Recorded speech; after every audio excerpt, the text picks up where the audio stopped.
You're watching Advisor Talk with Frank LaRosa. It's the only podcast offering unfiltered guidance and direct advice for anyone in the financial services and wealth management industry. Learn more today at eliteconsultingpartners.com/podcast. And now, here's your host, Frank LaRosa. Hey everybody, welcome to Advisor Talk with Frank LaRosa. This is your host, Frank LaRosa, and as always, I'm joined here by the president and the man of the hour, Dale Dempsey. What's up? What am I? The man of the hour. I was trying to think about an introduction. that was. Well, look, it's definitely a special hour. This is our 100th podcast, which is kind of, it went by fast. Fast. Yeah, it wasn't as easy as I thought it would be. Like, everyone's like, oh yeah, I do a podcast. Yeah, just do it every day. Yeah, just do it every day. You should do it every day. Yeah. Right. Like, okay. We have advisors that we have to help move, so it's not possible. But it is our 100th podcast episode. We have, I will say thousands and thousands of hundreds of thousands of downloads, which is great, or what they call them, downloads, but you're not downloading streams. I think that's the listeners and subscribers, which is great. Also on our YouTube channel, which is really growing in popularity. Thousands of subscribers there. So it's the same thing. Advisor Talk with Frank LaRosa. I know for me personally, I was talking to my wife about this over the weekend. When I listen to somebody, I tend to like to watch the YouTube version, right? Right. So I was listening to Rob Dyrdek over the weekend, and while I was traveling, he's amazing. The ridiculousness guy, the TV guy, the skateboarder. Yeah. But his mind is crazy in terms of how he runs his business and his life. So, but the point is that I watched it on YouTube versus listening to him just on the podcast. So, but anyway. So today we're going to really just talk a little bit about your favorite podcast, my favorite podcast, and rehash some of those things just to see if those things have changed. I'm not sure. So why don't we get started? So I know you have a little bit of a list there. So yeah. Well, actually, number one. Before I get into my number one, I just want to give a special thanks to everybody that's been on the show so far, all the participants, whether you gave us ideas for shows, or you were on here yourself. It's been great. It's just a milestone. I can't wait to get to 1,000 now. But special thanks to all you folks who came through. Yeah, it makes it easier for us when people send in questions, topics they want to talk about. Just this way we can just talk about it. Right? It's called Advisor Talk because it's really all about what advisors are talking about on a daily, weekly basis. So it's really not necessarily what we want to talk about. But yeah, it's been great, and I look forward to another 100. Yeah. Right. Hopefully we can pump out 100. Well, we're building out our new studio, which will be great. Oh right. So, you know what? I got our first little piece of. Can't really see it, but so we're designing this new studio, which is great. So now we don't have to sit in our makeshift, moving my office around. But that's going to be great, and I think that'll allow us to produce more episodes because it'll be ready to rock and roll. It's just been a great energy, so I'm really excited about that. Nice setting over there with the marketing team. Mm-hmm. These are people who talk to advisors all day long. That's the only thing that they do. Yeah. So it's always interesting to get their perspective. They actually, so I'll hop right into the top 5 list here. They came up with a lot of the Mad Lib for advisors questions for that episode. So if you don't remember, that one was, it's like a fill in the blank. So it's sort of like I wish my firm had blank or did blank, or you fill in the blank there. And we talked through a whole bunch of firms that exist out there, but with thousands of them in the marketplace, it's hard to keep track. Thankfully, we've got a system in place, but. Yeah, I think that was great because the whole moral of that story there was, to your point, you might be at a firm and you're frustrated with, what the firm's telling you they can and cannot do with certain things, and that was like, I wish I can use Instagram. I'm just picking a topic, right? And the firm's saying that we can't do that, but the reality is you can. You're just not at the right firm, right? So I experienced that when I was away last week with a client at Raymond James, and there were a couple of topics that came up. One of them was technology, right? And in my mind, it was like, I wish they had a streamlined system to do X, Y, or Z. is what they were getting at the firm that they have today.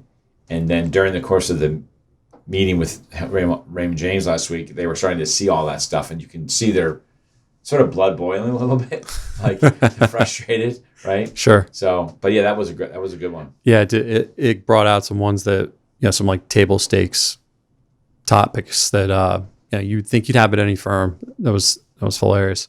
So one that got a whole bunch of views, and it was one of my favorites to do, is it a deal or is it a loan? Right. And that's a really clever title right there. Whoever wrote that, got to give him some credit for that. Because I don't know what that really says. I think was that right? Maybe. Oh, okay. I think you're right, and I think that we still have this debate all the time. But yeah, is it a deal or is it a loan? It's it can be a forgivable loan, or it can be, it can be forgiven based on time, or it can be forgiven based on production. But if I think the moral of that story was, the money's coming from someplace, and the more money you're looking for from a firm to give you up front, the lower your payout's going to be, and you're essentially paying yourself with your own dollars, which was the whole moral to that story. Yeah, right? And that's the conversation we constantly find ourselves in. A little bit of it was sort of like I kept talking about newspeak, whatever. But there's industry lingo here that exists that will make you think about how it's not a loan. And I can't tell you, I still talk to people who, it's forgivable. They'll literally say that still. Yeah, right. Well, it's forgivable. It's a forgivable loan. It's a loan. Yeah, just take out all the other words. Right, it says loan. I think so. I think if you're doing that for advisors that are going down that road right now to looking at firms, just understand, know what it is, know what it isn't. And we work with some firms that don't provide any upfront compensation, right? But their ongoing economics are significantly better, right? Because they're giving them a high payout, and then they're not really embedding any sort of hidden costs, right? Right. So when you look at those numbers, your break even is really only a couple of years in terms of you joining a firm like that, understanding that you may not necessarily get any transition dollars moving up front, or in a couple of the firm's cases, and the firm I'm talking about, they can provide actually a loan, working capital loan. Sure. If you are leaving deferred comp, or you're looking to build out the office and you need money to do that, but that's a traditional loan where you're paying it off, but you're paying it off through much higher payouts. So again, your economics still work out the same. It's funny how we categorize things in this business. Yeah, I guess we look at it differently. For me, it brings me to, I think my favorite episode, and we sort of did it on the fly, was the 1099 versus W-2. Oh, yeah. And that was one of those, like... That's on my list, too. Yeah. So that was one of those, you may not have everything perfect, and it was sort of raw, right? We just set the camera up in front of the grease board in our conference room area, and just did our thing, right? Right. But that's, I think, one of the most downloaded episodes of any of the episodes that we did. So it's 1099 versus W-2, where we walk through all of the top line components of it, not necessarily the tax implications. But I love that one because we were just basically winging it, right? You and I were talking about it. So for those of you that don't know, so Dale and I and a couple others were sitting at the table, and we were trying to explain to somebody the difference between 1099 and W-2. And Dale was like, dude, we should just record this, right? And so we just recorded it, right? It was raw. It wasn't anything special. We didn't have any lights or anything. The camera, the lighting was horrible, and but it's all about the content, right? That's what this whole purpose of what we're doing here is all about content. I was talking to my wife over the weekend, and she said, I think what people like about your podcast is that you're educating them on stuff, right? Yeah. And that's the most important thing. It doesn't necessarily matter what our podcast, I'll call it our makeshift podcast studio looks like here, which is basically crammed in my office, or the new podcast we're gonna do with a killer desk and some awesome chairs and some cool background, and I would say it's we're going to make that our little playground. Well, that's what you do when you're a business owner and you're going through growth and expansion. You use the square footage you have. But yeah, look, that is the right setting for everybody? No. And it's interesting to go through the math on one of those things just to find out what it looks like. And I think it's a testament to where the industry is heading. Right. The fact that it's one of the most downloaded podcasts that we've done. It just goes to show you that, whether you're an entrepreneur, you're self-employed, you're an employee, there's consideration that goes into. I actually talked to an advisor yesterday about that because he wanted health benefits, and I said, well, then you'd have to be W-2, and he said, oh, you're right. You're right. I wasn't thinking about it. But what surprised me the most about that podcast, and what continually surprises me as the industry trends towards independence, right? Whether that's an independent broker-dealer or hybrid firm or a straight RIA, you sort of lump them all together, right? I was with a very sophisticated team last week, like really sophisticated, I'll just call it north of $6 million in revenue, right? And they really didn't understand like all of the differences between 1099 and W-2. They knew the general, that it was higher payouts and you make more money and all those things. But within there, getting into the weeds in terms of how do you properly structure your entities and all of those things, they didn't really understand that. And so, that's where we come in, right? And our job is to sort of lead them and get them educated, and then fill in the gaps with whether it's their CPA or our firm's CFO service and our CPA. But I think that's what surprised me the most about that particular episode, in that to us, it's something we talk about all the time, but it was like this unbelievable video that people were like, oh my God, that was amazing. And we're like, really? Yeah. But anyway. I think we want to talk about more detailed stuff. We can go down a rabbit hole on that one. Definitely. The other one on that one, which I thought was quite interesting, and for those of you that watch some of my other podcasts where if I'm interviewing somebody and they see the grease board behind my desk, which is basically right over here, it has these numbers and all these squigglies, and it looks like some big formula, and it has 256% in the corner, which is basically the dual monetization podcast that we did in terms of walking through with somebody how they can dual monetize their business versus just selling to, if you're at UBS, right, just entering the Alpha program, or Morgan Stanley, Merrill Lynch. By making those moves, same type of grease board thing that we did, you can increase the value of your business ultimately if you were to sell by over 256% over just taking the deal from your existing firm. I'm a numbers guy. I love sort of the math part of it, right? Well, not that I'm a math guy. I'm not really all that good at math, but I beg to differ. Yeah. Well, maybe I'm not as strong as I would like to be, but when it comes to P&L, I'm really strong in P&L management. Sure. Put it that way. Sure. So if the numbers work into a P&L, I know exactly what they are. Right.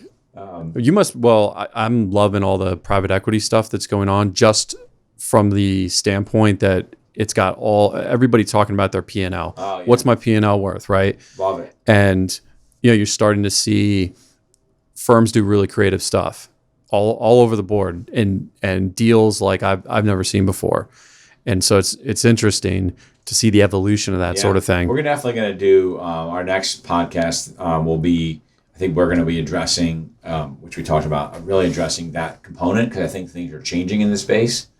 I think the window is closing a little bit on some of those deals, and I think advisors should tread lightly if they're going to enter into that kind of that PE type of deal, because it sounds really good on the surface, but if you open up the hood and you get inside there, maybe not so much. But anyway, we digress. What about you? What's your next one? My all-time favorite is penguin costume. I actually went back and watched that just to see what that was. Yeah. And then I shut it off immediately. You're like famous because of that one. Somebody, people. You were at a conference. Yeah. You're the guy in the penguin suit. I think it was actually Vaughn right. Kohler. Oh, yeah. from Arte Syndicate and First Form. Yeah, he was one of the ones who came up to me at the conference. He was like, "You're the guy in the penguin suit, right?" I was like, "Well, how do you know that?" Well, that was funny. That was a good episode, but not my all-time favorite. Okay, it's a shocker. So drum roll, right? What was your all-time favorite? The legal series you did with Brian Neville, which I thought had a ton of good information, and I think it's 4, and if you combine the other one, maybe 5 videos, something like that. So legal perspective, advisor talk, legal perspective. Yeah. So it kicks off with, like his perspective on the things that you want to do when you're transitioning from a legal perspective, and just gets to things that you probably wouldn't necessarily think of, and gives some great case studies in what's going on out there. It's insight into an attorney that is one of the best, arguably the best in the business. And he really gives some great nuggets of wisdom that you should be thinking about. Even if a firm says to you, well, we handle, we'll have an attorney represent you, right? I think what people need to know and what they've learned in those podcasts is that if the firm is paying for an attorney on your behalf, if there ever comes a time where there's an issue, right, that attorney is obligated to the firm, not to you. Right. And people don't understand that. So if there's an issue, somehow for some reason the firm is suing you for something, they think you took information or whatever, up to a point, the firm's attorney is going to go, hey, we're out. Like we have to represent, the LPL or Raymond James, wherever it is, right? Right. And so one of the takeaways was you need to have your own attorney. It may not cost a lot if there's if there's not much going on there. But if you have a large practice and there's multiple people and there's deferred comp and you're coming from a non-protocol firm and all these other nuances, or you have garden leave, things like that, you definitely should be talking to your own attorney. Best money you've ever spent. Listen, most of the times you're getting multiple millions of dollars to make your move. If it's going to cost you, 10, 20 grand, 30 grand, 40 grand, whatever the number is, it's going to be well worth the time. They typically don't run that much, but you're not spending $30,000, $40,000 unless they're helping you with your partnership agreements, your operating agreements, those types of things. Then it'll be a little more money. But when you're talking about just transition, I think people will be surprised how inexpensive it actually is just to have someone represent you that can give you their opinion. Anyway. Invaluable. What else? Rolling out the red carpet. Now this is the last one I had. This is all about the home office visit experience. This was a 2-part series. Fortuitous, considering I just came back from one. Oh, that's right. Right. Is that why? You know what? Actually, I wasn't thinking about that. Oh, okay, good. But we're getting back to that point, actually. Mm-hmm. And how impactful is a home office visit? Well, it really could just sway the advisor one way or another. It's way more than a phone call. Right, so you've already got to the point where you've got their interest enough that they'll come and visit you at your office of operation.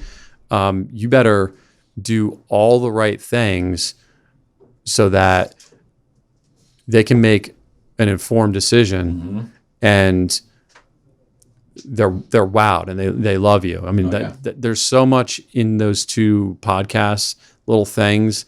And for the advisor too on that side. We came from again. I just spent 3 days down in St. Pete at Raymond James with one of our large clients, and it was great and all that stuff. I mean, going into that, it was good. They had a sense of sort of where they thought they wanted to go, but they weren't really sure. By the middle of the day, they were like, "Yeah, we're done." Like they got to hear from senior leadership. They got to see the people that were in the lending area. They got to see the technology. Not that you can't do that via Zoom, but it's different when you have someone like Paul Riley, who's the CEO of the firm, sitting with you, right, giving you insight into what's going on in the industry, gives you sort of a comfort level that like you're in good hands. Mm-hmm.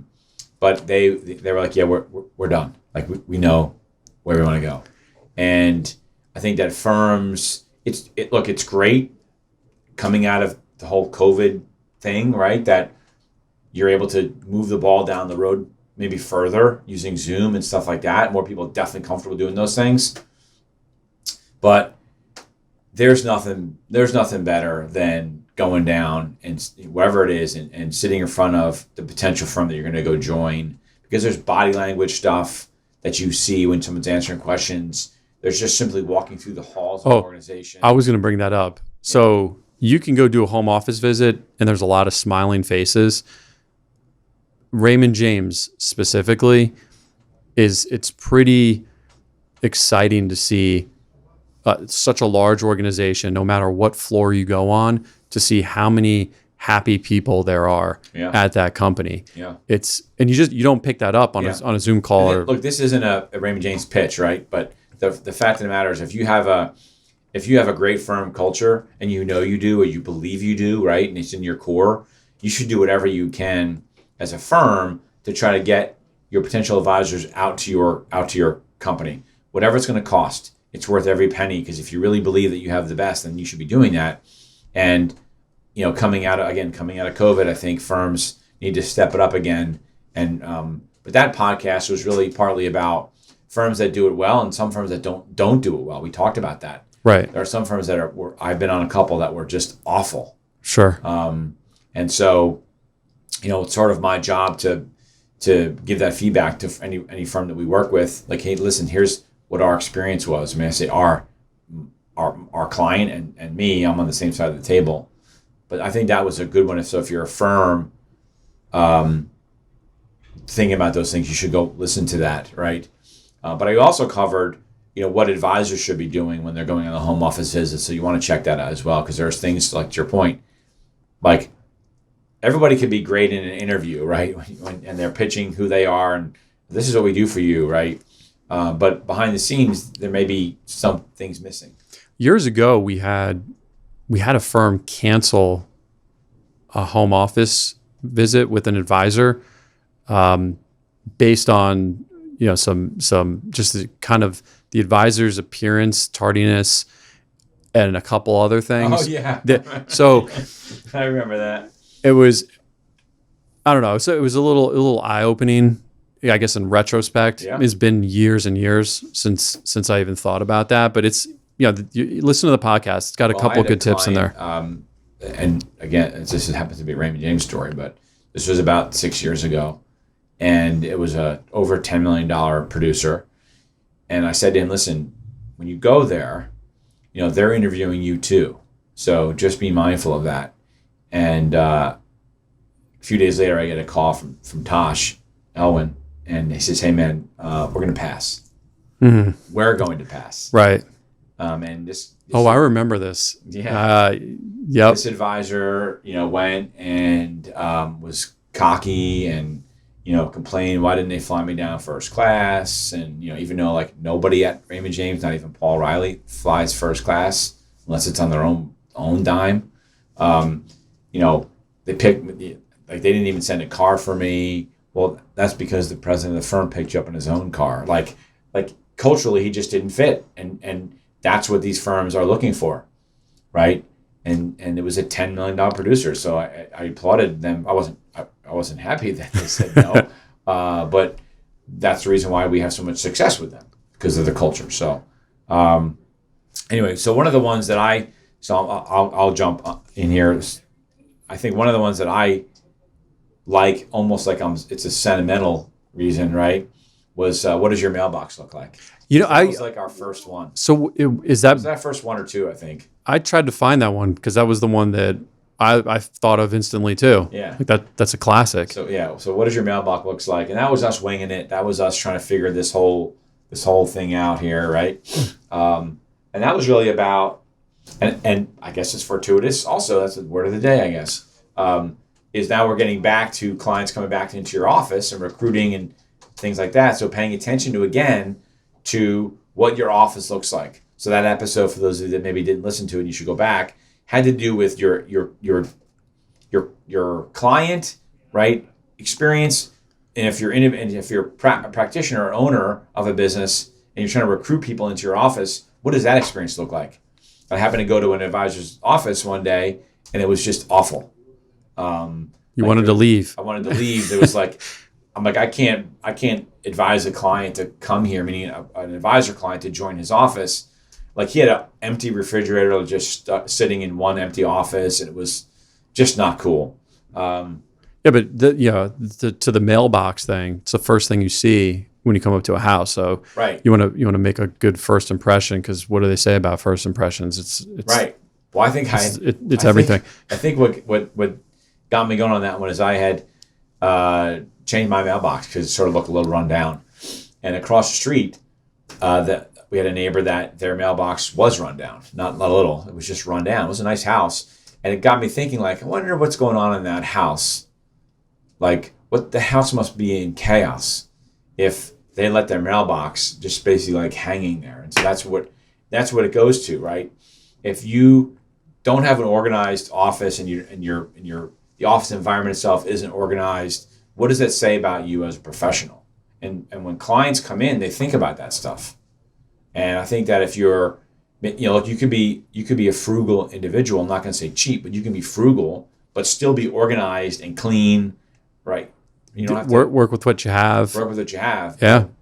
But see things through the eyes of your clients. And as we're now out of COVID and this whole work from home, not come to the office, you need to start thinking about that stuff again. So anyway, I think that was sort of like one of my favorites. So. Yeah, that was definitely one of my favorites too. Yeah. So one more. What do you got? One more. I'll go with so you did one not too long ago with Ben Newman. So Ben's great. It's like a coach's coach almost, if I say that the right way, but works with sports teams, right? College teams, D1 schools, big schools, Kansas State, I think, even. State. Yeah. And it's one of the top 50 speakers in the country. Right. Motivational speakers, mental toughness, and all that stuff. Yeah, and if you pay attention to the NFL draft, they just draft Alabama basically, right.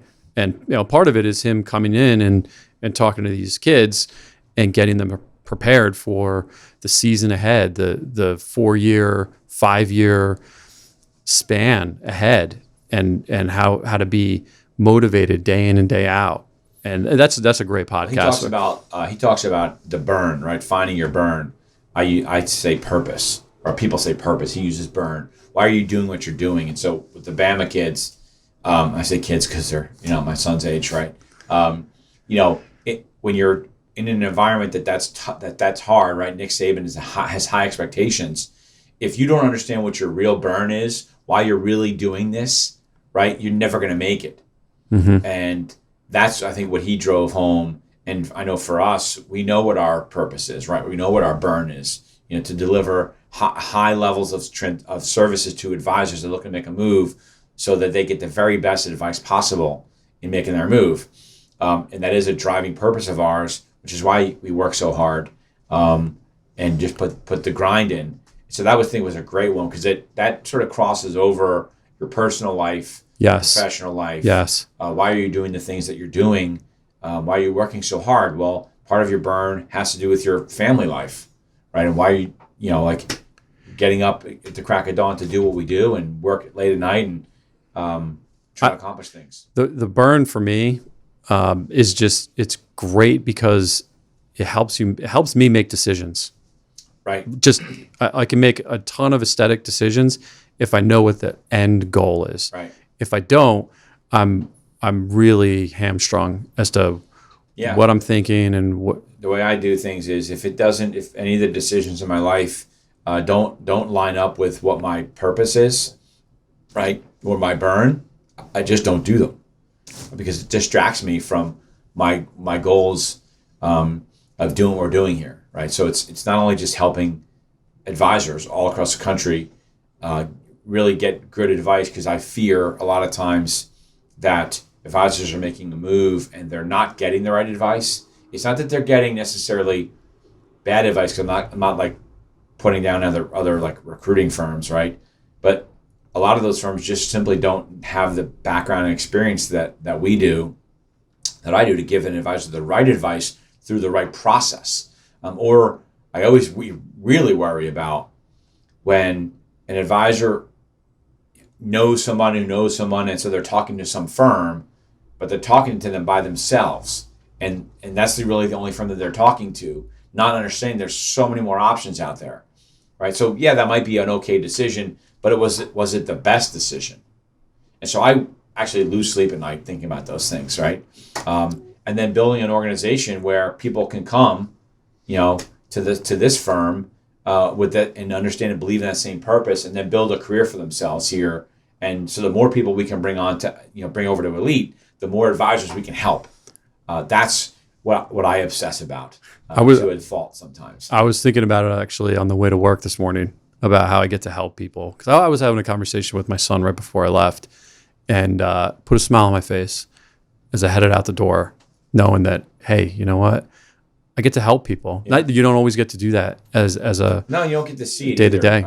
We were leaving dinner the other night, and I was trying to explain to my, when I'm away for 4 days, it's in weeks in a row, it's a little bit maybe tough on my wife, and I tried to explain to her like the experience that I get when I'm leaving a dinner with what starts off as a client who then become friends, right? Great feeling. We're hugging each other. Like at the beginning, we shake hands, and by the end of the 2 or 3 days, we're hugging each other, and they're so happy and thankful that we were there with them, representing them, asking questions that they never thought to ask.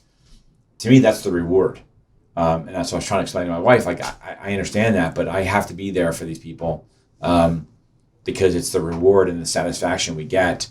Money will come if you do the right thing and you drive with your purpose. The dollars will follow. You don't worry about that. It's the connections that we have with our clients many times become very close friends of ours. One of my best friends started off as a client. So, I love that. So anyway, we appreciate it very much. Thank you very much for your time. This was awesome. And we look forward to another 100. Keep the questions coming. Don't forget to subscribe. Smash that like button. Go to YouTube, subscribe. Send out a link to people that you know that might have interest in listening to our content. It's Advisor Talk. It's really designed and geared to help every single advisor out there with all sorts of questions. So we can answer just about anything if we know what you're looking for. So anyway, great job, Dale. Great talk. Thanks for watching Advisor Talk with Frank LaRosa. If you enjoyed this video, make sure to check out some of our other episodes. Don't forget to like, share, and subscribe to our channel, and we will see you back here next week.